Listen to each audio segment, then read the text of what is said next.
I have two handouts today, but I have only given you one of the handouts. I will give you the second part when I deem the moment opportune. Because I do not want to prejudice you. I do not want to preempt the possibility of having you weigh in on a perspective before my slides prejudices you. I wish to go through in the first part of our class today. I wish to position the subject a little bit biblically, a little bit historically. And what you have there is mostly a kind of historical review of the topic I wish to focus on today. So I like to run through this part quite expeditiously. And then we will pause and I will ask some questions. And then I will use the last few of my slides and I will give you the second handout at that point, and we will see what we end up with. So there is the cosmic conflict and the future, and in parenthesis, the future of America, because we will have that as a part, but not as a completely, to the exclusion of all other concerns. So, just to recap this, what happened to cosmic conflict theology? It had its best days in Christianity in pre-Constantinian days, with the exception of John Milton and Paradise Lost to a large extent, and with the exception of Ellen G. White in Adventist theology, because there is no articulation of cosmic conflict theology that is as clear in post-Constantinian Christianity as what you find in Origen, what you find in pre-Constantinian Christianity. You have to wait for a long time till you hear any cosmic conflict perspective as clear as that John Milton and later then Ellen G. White. So that is one perspective. And then we also said that in the post-Constantinian theological priorities change, where there is a large view, a large perspective here in the pre-Constantinian times, and then there is a shrinking perspective, new priorities, you might say, where the larger frame largely disappears, and the new priorities will be the Trinity, salvation, Christology, and not to forget, I didn't put that in your printed version of the handout, but not to forget power, that Christianity now grapples with the power that comes to it. The church is now in the seat of power, as it were, so that changes things quite a lot. The biblical perspective for the topic today, the best text and a wonderful text it is this text in John 18:36. Jesus is in conversation with Pilate, a conversation that begins with Pilate has the initiative. Pilate has the upper hand. There is a power discrepancy between Jesus and Pilate, where Pilate is in the sort of seat of power and Jesus isn't.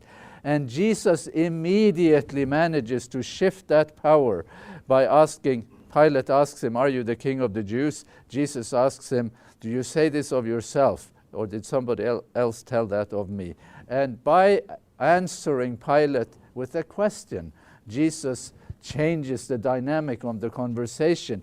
Who interrogates whom from that question onward? Pilate, Jesus, or Jesus, Pilate? Surely it changes. Jesus takes the initiative and Jesus is driving the conversation. And so very early on in this conversation, Pilate will ask him, "So you are a king?"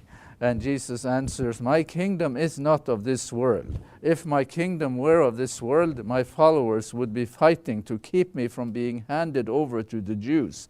But as it is, my kingdom is not from here."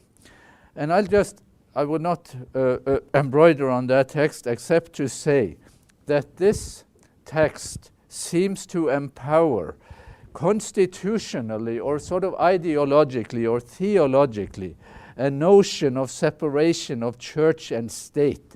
It seems to take Jesus out from a sort of temporal aspiration to make his aspiration a spiritual aspiration that will have consequences, of course, but it is not primarily a temporal aspiration. So Jesus has here also in some ways given us a statement on the character of the kingdom of God.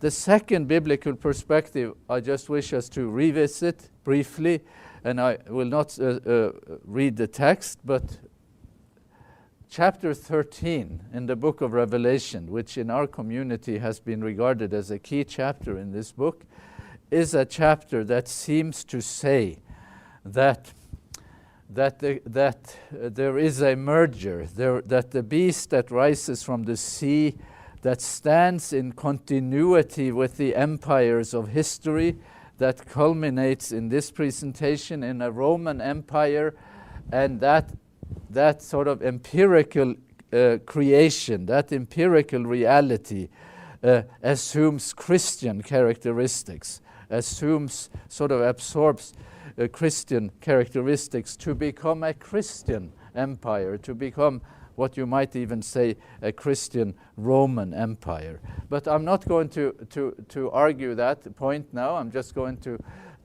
just about take it for granted because we have been over that ground here, and we have sort of done some of our work on that.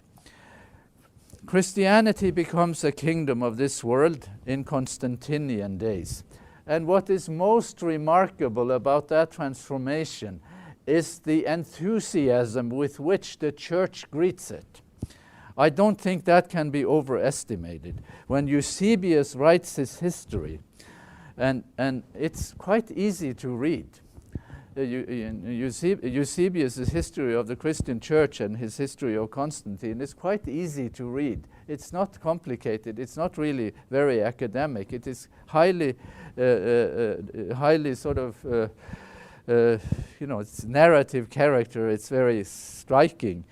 And what he is doing there is, of course, to enthusiastically embrace Constantine, even though Constantine was not exactly a virtuous person in some ways. Just on the verge, just before the Council of Nicaea, which is a while after his conversion, he, you know what your historian is up to when you see what he fails to write, what he fails to include. And he fails to include that Constantine became furious with his wife and actually had her executed, I think one of his sons too, in a fit of rage sometime early in the 320s. But Eusebius doesn't mention that because he's so happy to have this emperor on board, and he thinks that will be a great boon to Christianity, and that Constantine and his sons made it their very first action to cleanse the world from hatred of God. That's from Eusebius. And A.H.M. Jones, who has written a 2-volume work on this history, and one that is the book I am quoting from here is a shorter version of the larger book. The church had acquired a protector, but it had also acquired a master, says Jones. And he continues by saying later in the book, Christianity thus became the official and gradually also the normal religion of the Roman Empire. The effect on the church was mainly bad. To the empire, the official change of religion made little difference. The old corruption and oppression of the masses by officials and landlords went unabated, and the last remnants of public spirit faded away. Almost like, publicly, politically, this was a deterioration of sorts for the socially disadvantaged or economically disadvantaged people of the empire. We won't belabor the point. Augustine, who is a truly ambiguous figure because there is so much good to be said about him, But what needs to be said about Augustine in this context is that he is the one who writes as the first sort of heavyweight thinker in the church, that he is the one who writes the only full justification in the early church of the right of the state to suppress non-Catholics, to develop a theology of why it is justified to change somebody's opinion by force, to change their mind by force, and to find a way to say that you can do that and it is to their benefit that you do that, because if they hold erroneous opinions, they will thank you later on that you helped them change their opinions, even if they did so, you did it by force. You see what's going on here. And Elaine Pagels, many others. It's interesting to see that some of the great church historians of this period are women, such as Elaine Pagels at Princeton and Elizabeth Clark at Duke University, who have been interested in this period. And Peter Brown is probably the leading scholar in that field. So where are we? So Constantine and now Justinian, who is about 530. And I don't want to say much about these people, but in Procopius' history, what is called the secret history, he wrote, Procopius was the official historian of Justinian's day. And Justinian is the great lawgiver, so Roman law, the great codifier of Roman law. But Justinian, I have always wanted to get to Ravenna in Italy to see this picture. I never have made it yet, but I'm planning to get there someday, because I want to see this thing in person. This is quite a prestigious mosaic from the Byzantine period of Justinian. There is now a Christian state, no holds barred, and the estimate of Procopius is that about 1 million Christian dissenters, people who were mostly Arian in their Christology or had other Christological views that were considered to be heretical, they were not deemed worthy of surviving. So there was a death penalty in force for these people who held what you and I today would say were pretty innocuous heresies. But they were not considered to be innocuous heresies in those days, because the Christian Roman state ran tests of belief that were much more rigorous than the pagan Roman state had done. See, you have to make some adjustments in our thinking about that. We're just running through this very quickly. Now we are at the end of the 6th century, and we have the most scholarly pope of the Roman Catholic papacy, the most scholarly pope until the current pope. Probably the most scholarly, the best educated pope ever in the history of Roman Catholicism is the current pope, Ratzinger.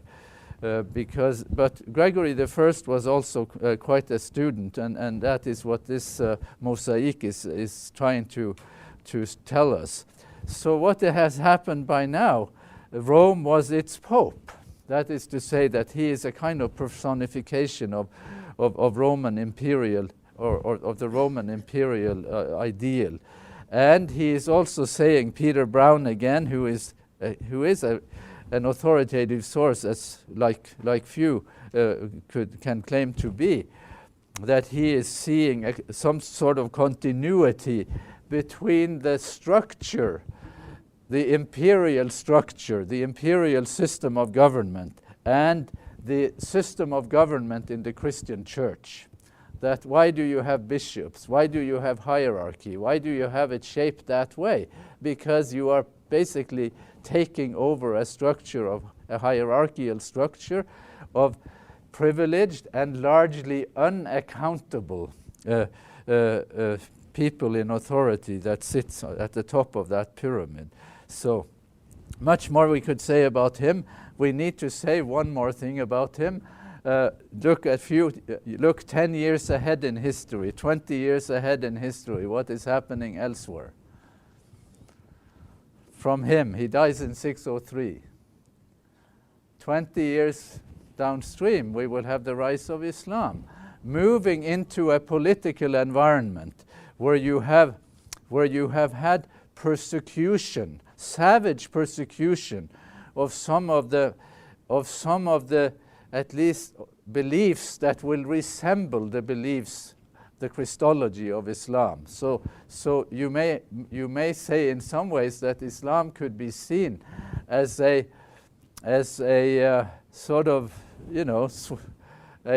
how should we say it, as a reaction to Justinian persecution. That those beliefs don't necessarily go away by persecution. They might just go underground and reassert themselves at some other time. And also one more thing about Justinian, that he waged some very expensive wars trying to reclaim the western part of his empire. And when he had done that, he had basically run out of money and resources, so his own eastern empire was not in a good shape to face the changing political realities. The donation of Constantine, what was that?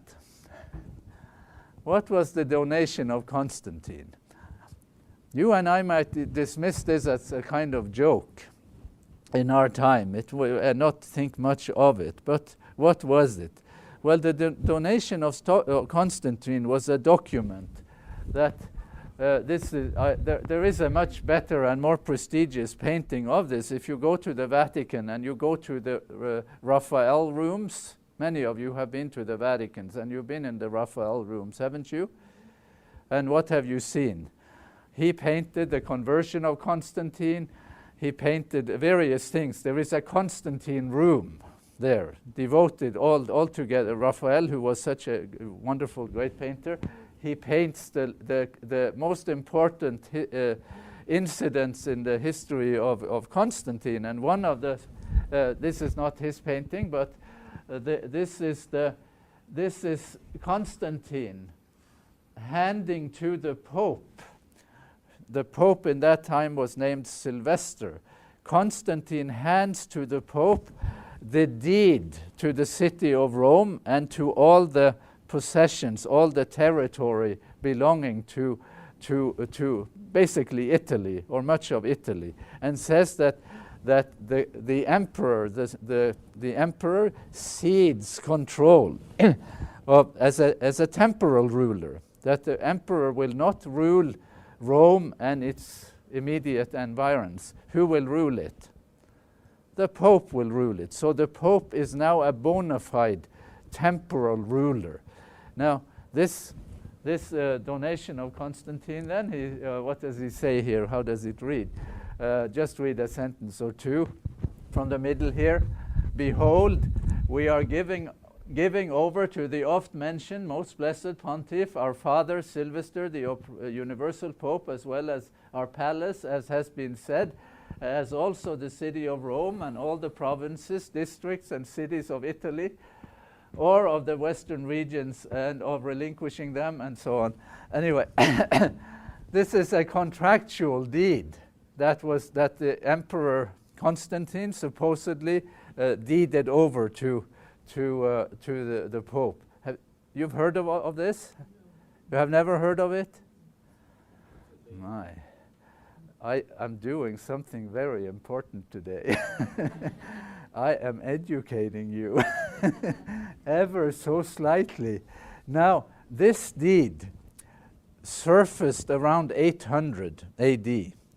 This deed surfaced around 800 AD. But Constantine, when did he disappear from history? 337. So this is about 500 years, some 500 years after the time of Constantine. This deed surfaced about, so 400 or 500 years later it surfaces. And it was prestigious enough. It shaped the mindset of people of that age enough that, that there are pictorial depictions of it of many kinds in many churches, including in that room by Raphael in the Vatican, the stanzas of Raphael, that room is called, which is basically a room. People who go to visit these places do not understand the message, really. The subliminal message is a message of political propaganda. But we think it is mostly a way to see great medieval art. And people come from China, from Japan, from the US, from all over Europe to see this. And I think it is lost on most people that this is just a political propaganda of its time, now sort of made innocuous by the passage of time and by the greatness of its art, because the art is truly great. So, the donation of Constantine, what else is there to say about that? It is the greatest forgery of medieval Europe.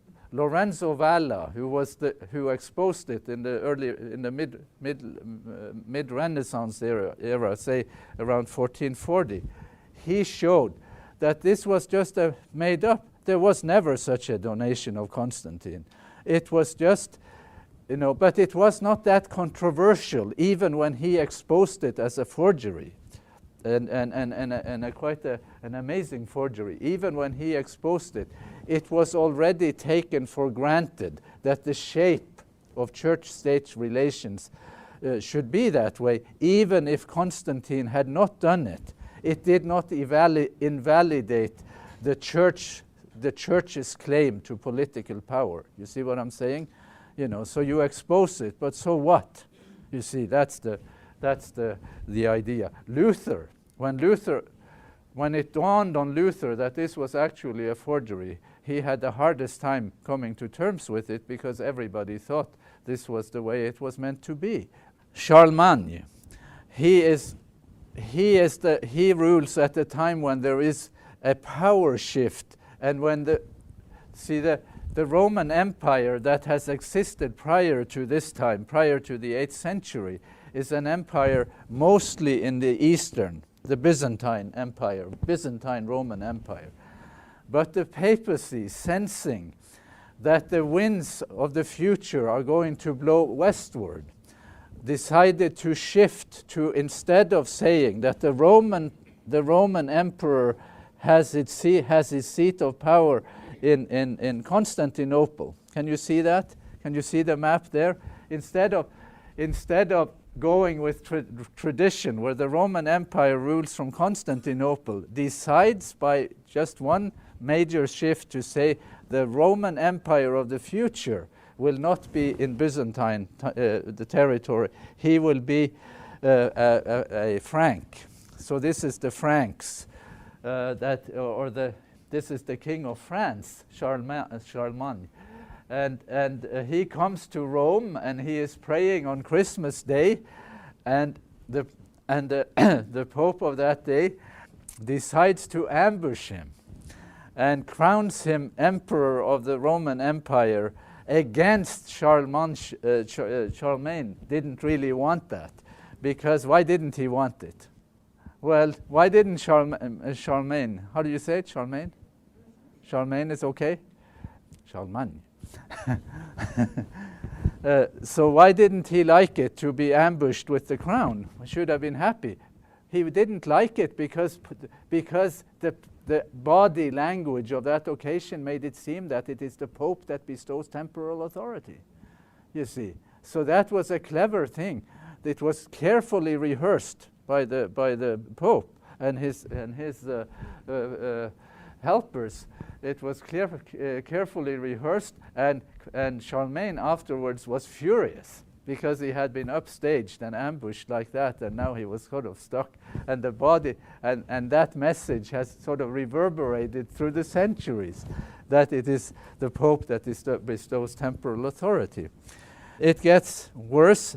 This is This is the picture of the Pope receiving Henry II, who is barefoot here, who comes. This is Canossa in 1077. There are many depictions of that, but we don't need to say much more about it. The high tide of church temporal power, of Christian temporal power, is during the papacy of Innocent III. who launched the first crusade. And I wish to remind you that the crusades are the Christian version of jihad, holy war. Don't for a moment think that Muslims were the ones who invent the notion of holy war. They had been thoroughly mentored by Christians to do holy war. And actually, I think the holy wars of the Crusades were in many ways more egregious than what you might say about Muslim ventures in that respect. It was the Fourth Crusade, or the Crusaders of the Fourth Crusade, that sacked Constantinople in 1204 and created just incredible animosity, probably incurable animosity between Roman Catholics and Eastern Orthodox Church. They had had a schism 200 years or 150 years earlier.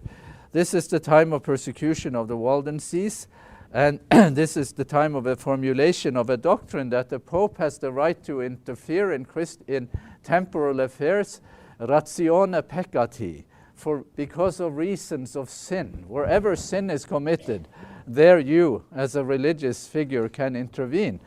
And sin is committed all over the place. So there is really no sort of off-limits idea. You have given yourself a very broad mandate when you say that you can intervene in temporal affairs, ratione peccati. It is quite amazing to be so to have it figured out like that. Now we're jumping forward, fast forward here, to Napoleon. Some lessons learned. Two lessons that I wish just to mention very quickly.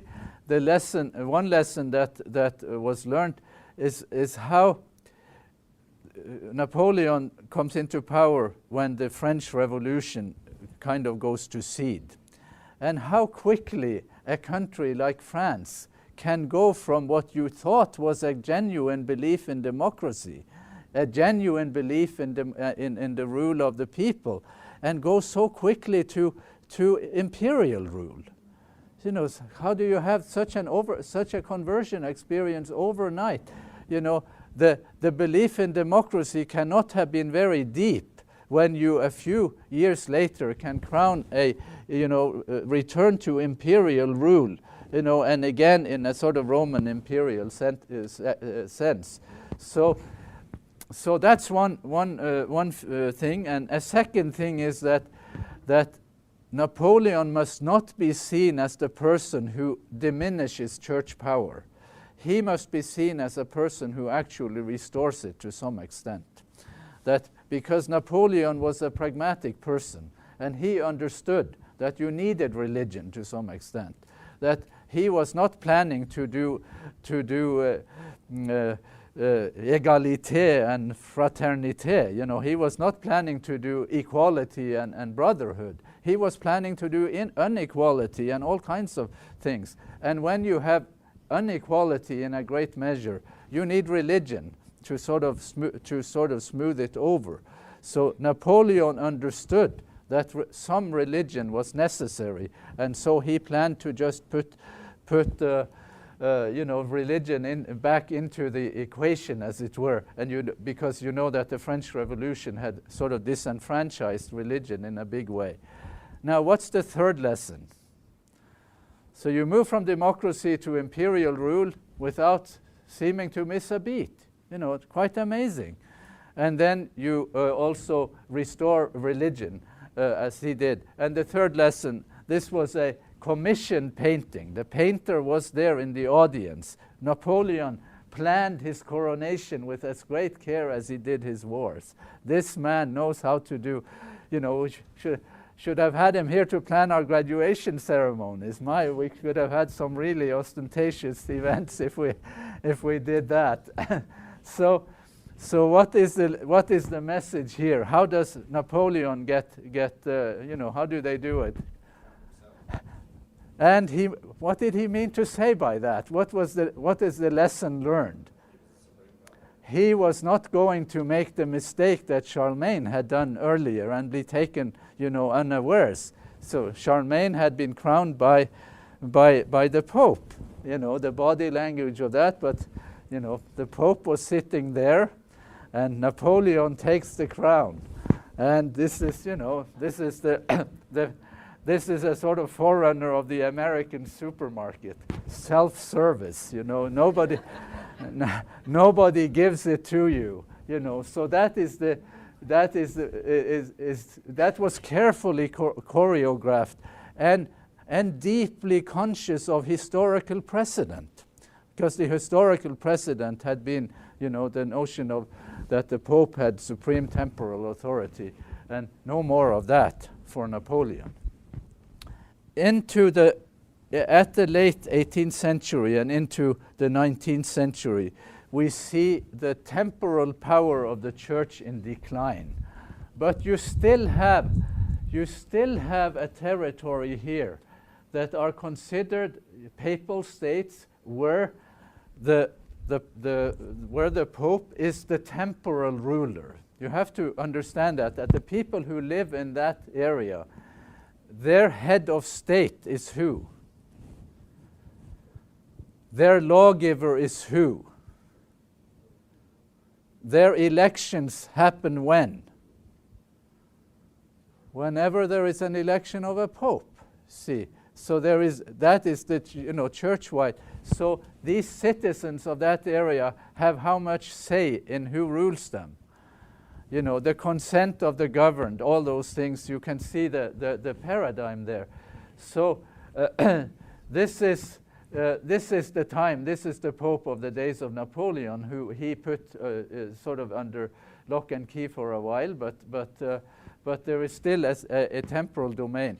In the year 1804, I have not had a chance to review this subject in detail for this occasion, but I have studied it a little on other times. In 1804, the number of countries that had ambassadors at the Vatican, or what we today call the Vatican, but which was that the Vatican, of course, is a creation of more recent times. But the number of countries who had ambassadors at the Holy See had shrunk to 4. It was definitely in decline. It was in decline because of what? I'll just give my bias. For very good reasons. Mostly reasons of overreach. Mostly reasons, if I may put it in those terms, mostly because people were simply fed up. That would be a way to say it.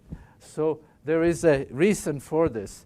And then we move to in many ways, the Pope that is seen as the Pope when the papacy is at its lowest power, is at its nadir. But those who read between the lines will know that this is the Pope that actually creates the shape of the modern papacy. Pius IX, he is the longest serving of the popes, and he is the Pope. During his time, Italian nationalism runs over all of Italy. Italy is still not a well-unified country. The north of Italy is not too happy to be part of the south of Italy, and if the northerners in Milano had their way, they would actually separate from the south. There is a strong political party in northern Italy, in the much more affluent part of Italy, that actually wants to kick the south out. But there is nationalism and all these names that you learn in history and that we ought to know. But some of us may have forgotten them. There is this drive to Italian unification, which happens in 1870. And in 1870, the Pope loses the last part of his territory. So now the Roman Church is without temporal power. It has nothing left, not even the Vatican. But listen to the ideology here of Pius IX. This is a priceless statement here that he makes on the occasion of this. God's purpose in providing the successors of St. Peter with temporal jurisdiction was to enable them to perform their spiritual duties in complete freedom and security. What does he say? What is he saying? He is saying that his notion of a free church is a church that needs temporal power. It needs to be a kingdom of this world in order to fulfill its spiritual mission. Is that the teaching of the New Testament? Is that what Jesus is saying when he is talking to Pilate and is saying, my kingdom is not of this world. If my kingdom were of this world, my servants would fight for me. You see, the ideological commitments here are unshaken. It is an ideological commitment to seeing temporal and spiritual power not being dissociated. So he is responsible for that very contentious doctrine of papal infallibility. And these are curious things, but we don't need to do the fine print on those. He is also the person who gets acceptance for the doctrine of Mary's Immaculate Conception. That's also from his legacy as a pope. And this man is in some ways he doesn't see himself, he doesn't behave, he's not, sexually immoral, he's not, in materialistic terms, he's not living the excesses of the medieval papacy. He is in some ways seen as a sort of clean-cut spiritual figure who is now fighting against, nasty forces to take those things away from him. Let's just do one more thing. I want you to hear the phrase pastor and prince. Quoting from that same document from 1870. And indeed, as our predecessor Pius VII said, to do violence to this highest power of the apostolic see, to disjoin its temporal authority from its spiritual power, to disassociate, separate by force, and cut off the duties of pastor and prince, is nothing less than to overturn and destroy the work of God. That's his statement. And the notion, what should we hear? The notion of that pastor and prince concept. Because political Christianity is a creature not like other churches, not like the Baptist church or the churches that sort of, where does the head of the Baptist church rule? Where is his country? Where is baptism located in terms of temporal power? It's a different conception of how the kingdom of God is put together. See, that's the idea here. Now, the First Amendment in the U.S. Constitution, it was proposed, I have reviewed this in, I think, 1788 or 89, and it was voted in 1791. It is really a statement that is quite without precedent in constitutional thinking in the history of certainly the history of Western civilization. Congress shall make no law respecting an establishment of religion or prohibiting the free exercise thereof. Now, I have been interested in this subject for some time, but I know I had William Estep, the author of that book, Revolution Within the Revolution. He is the foremost historian in the Southern Baptist Communion. He is a great church historian. He died in 10, 11 years ago, but he was my guest in Norway. I invited him when he had retired because I wanted to do a meeting on church-state relations, and I tried to cooperate with other free churches in Oslo. We had participation, good participation from the Baptists, and we had some participation from the Pentecostals. It was, reasonably successful. Just a lovely man, just a wonderful person. He has written a wonderful book on the history of the Anabaptists. I'd say that the most interesting history of the Anabaptists was written by William Estep.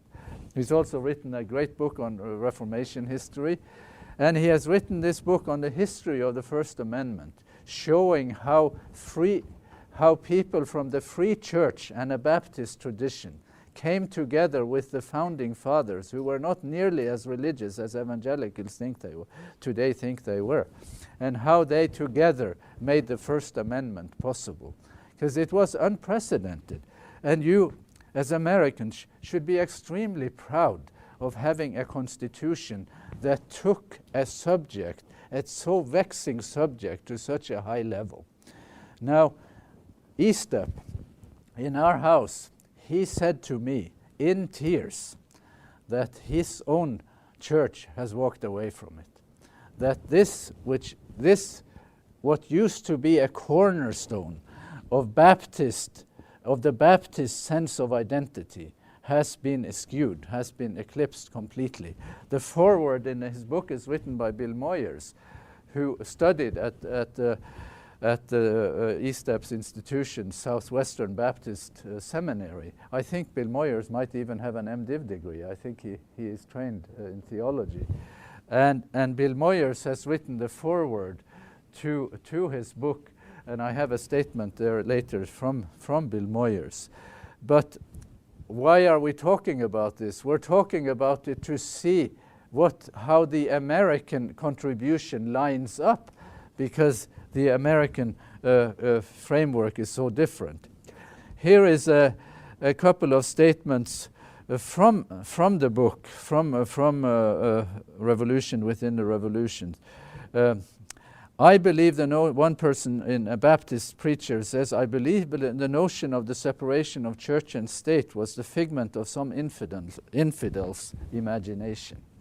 And Jerry Falwell, the late Jerry Falwell, he says unambiguously, we are out to change the First Amendment. Now, the other argument that evangelicals make is that the First Amendment was never intended to do separation of church and state. They say this wall of separation was something Thomas Jefferson happened to say in a letter to a friend. And that's true, that expression is found there. But I think that is a very specious way of underestimating how the Founding Fathers actually saw the First Amendment. So here is a conversation between Larry King and James Dobson. And James Dobson is usually thought of as somebody that you would like to raise your children.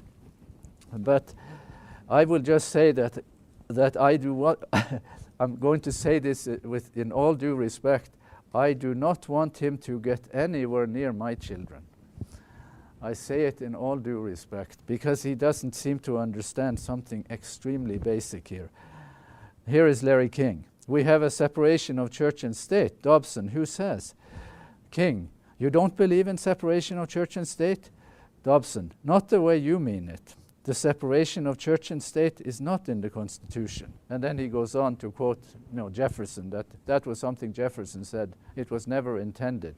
And he doesn't believe in it because he thinks that America should be a Christian country and should in some ways have a Christian version of Sharia law in this country. That I think is his commitment.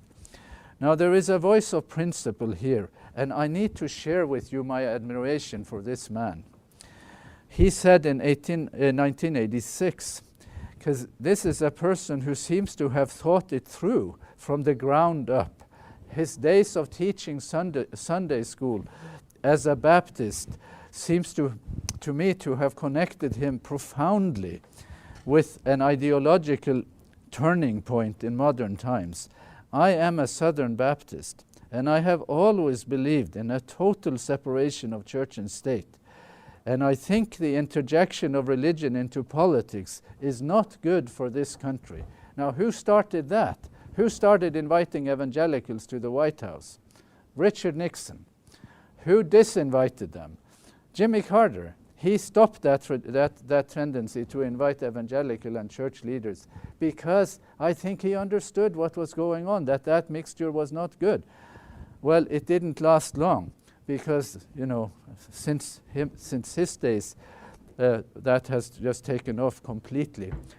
Jimmy Carter is no longer a Southern Baptist, as you know. In the year 2000, he left the Southern Baptist Communion. When he discontinued his membership, he wrote very poignantly, I think, that I am not leaving the church. The church left me. Because at that time it had come to such a head in the Southern Baptist Communion that his denomination had abandoned what used to be seen as an identity-shaping fundamental belief of the Southern Baptist paradigm, of the Baptist paradigm in general, because baptism, the theology of believers' baptism is a theology of freedom, that belief cannot be coerced and cannot be shaped politically. It needs to be given sort of freely. That is Baptist theology. That's Anabaptism. Anabaptism was meant as a pejorative term, that they were rebaptizers. The Baptists have never believed they were rebaptizers. They have always thought that baptism, there is only one kind of baptism, believer's baptism, you see. So this is something I just wish an institution like Loma Linda would invite Jimmy Carter to come and speak from principle on the subject of separation of church and state, a subject he has understood as no political leader in recent memory in North America has understood it. And this is one man who certainly didn't understand it. Here is the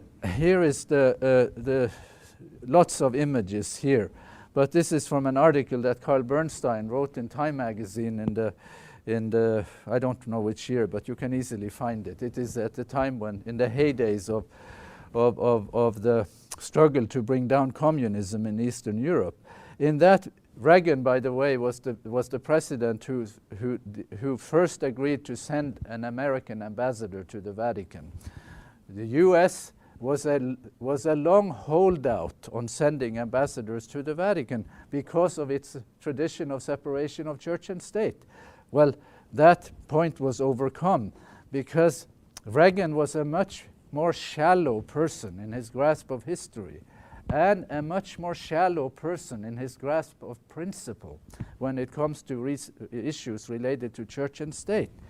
So this, what Time here calls a holy alliance, someone from my background and someone as disinhibited as I would like to be on a subject like this will say this was no holy alliance. This was a most unholy alliance in so many ways. Reagan and the Pope agreed to take a clandestine campaign to hasten the dissolution of the communist empire, declares Richard Allen, Reagan's first national security advisor. This was one of the great secret alliances of all time. And here is another one coming from the East. This is Michael Gorbachev writing in La Stampa, an Italian. It should be a T there. It isn't La Stampa, it's La Stampa, the name of the newspaper there, 1992. I took this from translation of this article in a Norwegian newspaper years ago. Today it is possible to say that what happened in Eastern Europe in the course of the past years would not have been possible without the Pope, without the political role he played on the world stage. Two world leaders, one communist, one capitalist, one from the unfree world, one from the free world, both seem to have no compunctions over the problem of letting a Christian state, a sort of Christian political entity, back onto stage, back into the thick of it in sort of, shaping the political realities of modern times. Do you hear what I'm trying to say here? That the ideological, I do not blame Gorbachev nearly as much as I think the Western sort of lack of sensitivity on this subject is due to deserving of more criticism, that this is just a strange occurrence that this was allowed to happen. One final thing here, the role of America, the American view of Israel. And I hope you will tune in on Tuesday. On Tuesday, Benjamin Netanyahu will give a speech to the US Congress. Not many foreign leaders are invited to speak to your Congress, to get to share their view. Who gets to talk to Congress? Lech Wałęsa, he spoke to Congress. A few foreign leaders get to do it. But on Tuesday, Netanyahu will speak to Congress, and he will try to undercut Obama's recent attempt to make peace between Israel and Palestine. He will sort of go in some ways, go directly to the legislative branch of your government on this subject. King, you said that the support of Israel is God's foreign policy. Dobson, no, well, I didn't say that. Somebody else said it. I think that was a headline somewhere in New York Times. King, I'm sorry. I thought they were quoting you. Dobson, I do believe that Israel is covenant land. That's very controversial, but I read the Bible literally, and I believe that God gave them that land all the way back to Deuteronomy. That's what we're reading right now. There it is. Is that the ideology of Jesus? This is a prominent evangelical representing many who also seem to believe that there is a political structure in our time that is somehow advancing God's kingdom. That is really where the real story is. God's kingdom is there. And many of the dispensationalists think that the Christian history is sort of just an intermission before the real history of God's kingdom resumes in the state of Israel. Here is a couple more. Israeli and American lapel flags were in abundance, as were red, white, and blue buttons that read, I vote the Bible. One of the biggest changes in politics in my lifetime, says Bill Moyers, is that the delusional is no longer marginal. It has come in from the fringe to sit in the seat of power in the Oval Office and in Congress. For the first time in our history, ideology and theology hold a monopoly of power in Washington. I'm quoting that with approval. And I'm also quoting it because Bill Moyers was a student of William Eastep, a good student of William Eastep, who wrote that book on the revolution within the revolution that the First Amendment represented in the history of human civilization and in the history of Christianity. To my conclusions. A key element in cosmic conflict theology is the embrace of the church by the state and vice versa. The notion of the Christian state, Roman Catholic or otherwise, is an enduring feature of history. For the past 30 years, this notion has been fervently promoted by professing American Christians and by dominant political forces in the United States. That is what I think is a subject, is a topic that belongs in the context of the cosmic conflict and the future of America.